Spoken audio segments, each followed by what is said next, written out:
ದೇವಿ ಅಮ್ಮ ದೇವಿ, ನಾವು ನೆಲೆಯಾದ ಈ ಕ್ಷೇತ್ರದಲ್ಲಿ ನಿತ್ಯ ವಿಧಿಗಳನ್ನು ನಡೆಸುವುದಕ್ಕಾಗಿ ಒಬ್ಬ ಧರ್ಮಾಧಿಕಾರಿಯಾಗಬೇಕು. ನಿನ್ನ ಮಗನಾದ ಕುಮಾರಯ್ಯನನ್ನು ನಮ್ಮ ವಶಕ್ಕೊಪ್ಪಿಸು.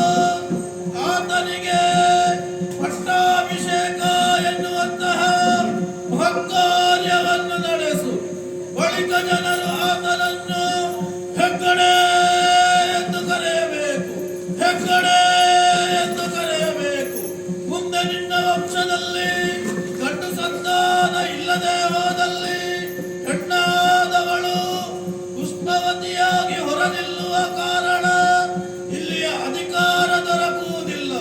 ಈ ವಿಚಾರವನ್ನು ನೆನಪಿಟ್ಟುಕೋ, ನೆನಪಿಟ್ಟುಕೋ, ನೆನಪಿಟ್ಟುಕೋ.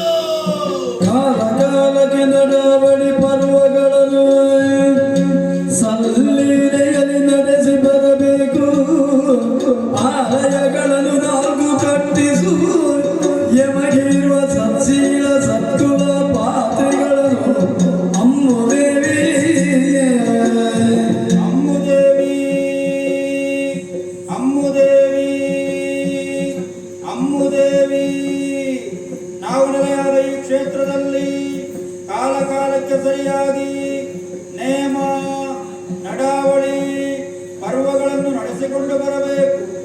ಅವುಗಳನ್ನು ನಡೆಸುವುದಕ್ಕಾಗಿ ಸತ್ಕುಲವಂತರಾದ, ಸತ್ಶೀಲವಂತರಾದ, ಸದ್ಗುಣವಂತರಾದ 4 ನಾಲ್ವಡಿ ತಾಯರನ್ನು, 2 ಪಾತ್ರಿಗಳನ್ನು ನೇಮಿಸು. ನಾವಿರುವುದಕ್ಕಾಗಿ 4 ಗುಡಿಗಳನ್ನು ಕಟ್ಟಿಸಿಕೊಡು. ಶ್ರದ್ಧಾ ಭಕ್ತಿಯಿಂದ ನಮ್ಮನ್ನು ನಂಬಿಕೊಂಡು ಬಂದಲ್ಲಿ ಈ ಕ್ಷೇತ್ರದ ಮಹಿಮೆಯನ್ನು ಹೆಚ್ಚಿಸಿಕೊಡುತ್ತೇವೆ, ಹೆಚ್ಚಿಸಿಕೊಡುತ್ತೇವೆ, ಹೆಚ್ಚಿಸಿಕೊಡುತ್ತೇವೆ.